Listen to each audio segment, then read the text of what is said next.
Assalamualaikum warahmatullahi wabarakatuh. Hai anak-anak, berjumpa kembali bersama Ibu Ersi di video pembelajaran kali ini.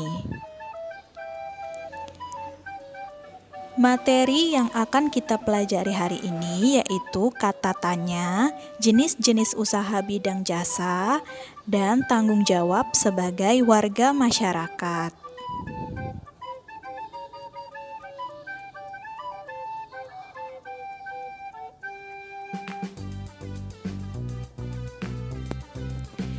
Sebelum pembelajaran dimulai, Ibu ada pertanyaan. Dari pembelajaran sebelumnya, kalian telah mempelajari tentang kata tanya. Apakah yang dimaksud dengan kata tanya? Apa saja macam-macam kata tanya? Kata tanya adalah kata yang berfungsi untuk menanyakan cara atau proses sebuah peristiwa berlangsung atau terjadi. Terdapat 6 macam kata tanya, yaitu apa, siapa, kapan, di mana, mengapa, dan bagaimana.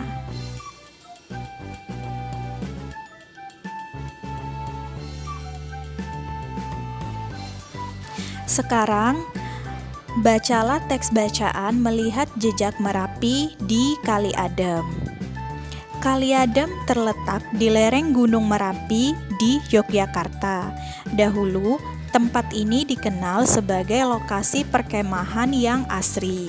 Fasilitas di areal wisata Kali Adem dahulu cukup komplit, ada pendopo, gedung pertemuan, kios-kios, warung, gardu pandang, lapangan untuk perkemahan, toilet, dan sebagainya. Akan tetapi, setelah Merapi meletus pada bulan Juni 2006, sebagian besar fasilitas itu lenyap terkubur lahar. Saat ini, wisata Kali Adem sudah berubah nama menjadi Lavatur Kali Adem. Sebagian besar pemandangan Kali Adem berupa hamparan pasir dan batuan bekas lahar.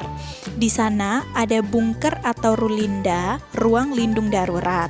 Bunker ini dibangun untuk tempat berlindung jika tiba-tiba Gunung Merapi menyemburkan awan panas. Di dalam bunker ini ada kamar mandi, tabung oksigen, masker, listrik, dan perlengkapan lainnya. Selanjutnya, jawablah pertanyaan-pertanyaan dengan cermat dan tepat. Tulislah di buku tulis masing-masing ya.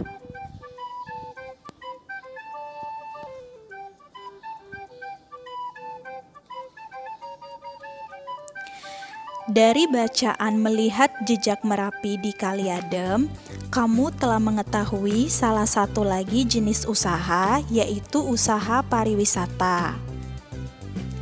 Apakah di daerah tempat tinggalmu ada jenis usaha pariwisata? Dan bagaimana pengaruh adanya usaha pariwisata bagi kehidupan masyarakat? Coba kalian tuliskan jawaban kalian di buku pendamping masing-masing ya. Pertanyaannya, di mana kamu tinggal? Kemudian, apakah di daerah tempat tinggalmu ada jenis usaha pariwisata? Terakhir, bagaimana pengaruh adanya usaha pariwisata bagi kehidupan masyarakat?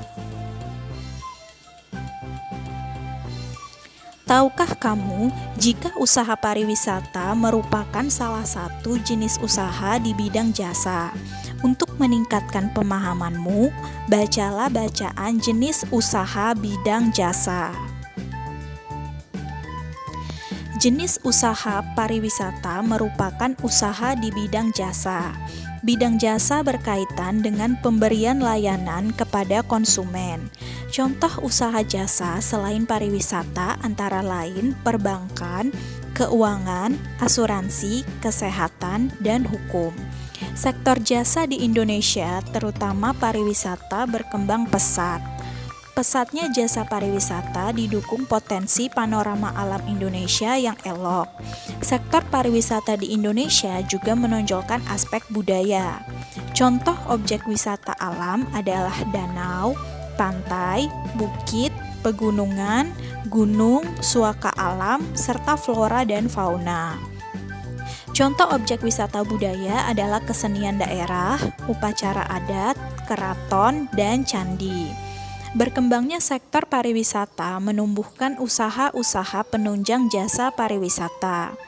Salah satu jenis usaha yang banyak kita lihat adalah berjualan, mulai dari penjual buah, makanan, barang-barang keperluan sehari-hari, hingga para penjual kendaraan bermotor. Dari jenis usaha itu, para pedagang dapat memperoleh penghasilan untuk kehidupan sehari-hari.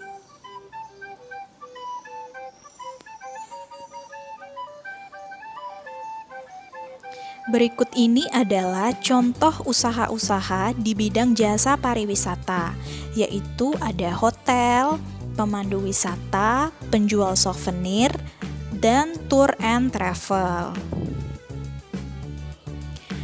Kalian telah membaca teks bacaan jenis usaha di bidang jasa. Sekarang, apakah yang dimaksud dengan usaha di bidang jasa?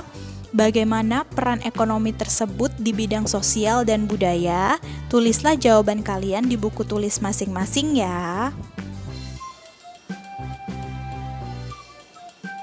Sekarang kita akan mempelajari materi tanggung jawab sebagai warga masyarakat. Tanggung jawab sebagai warga masyarakat contohnya mengikuti kerja bakti dan pemilihan pimpinan di lingkungan.